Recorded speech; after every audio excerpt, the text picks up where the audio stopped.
তুমি কোথায় গেছিলে? আমি তো স্কুলে গেছিলাম। কিউট বললো মিস, কিউট বললো মিস। একটা কিউট বাচ্চা আবার তো করে এসছে।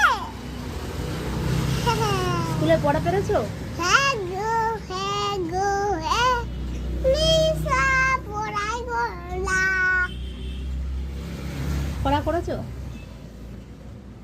হ্যালো বন্ধুরা, তোমরা পড়া করেছো? তুমি পড়া করেছো? হ্যালো বন্ধুরা বলছে। হ্যালো বন্ধুরা, তোমরা পড়া করেছো? আমিও পড়া করেছি। না, স্কুলে গিয়ে মিস কি বললো সেটা বলো। বদমাইশি করলে আমি তো বন্ধ করে দেবো। মারলো, কেন মারলো কেন? দুষ্টুমি করেছি। ওরকম করো, চুপচাপ বসে বলো। দুষ্টুমি করেছি আমি। তুমি দুষ্টুমি করেছো? হ্যাঁ, কি দুষ্টুমি করেছো? আমি তো ওইদিকে ফেলেছিলাম, তাই জন্য ওটা দুষ্টুমি পায়ের দিকে। তুমি বাইরের দিকে তাকিয়েছিলে?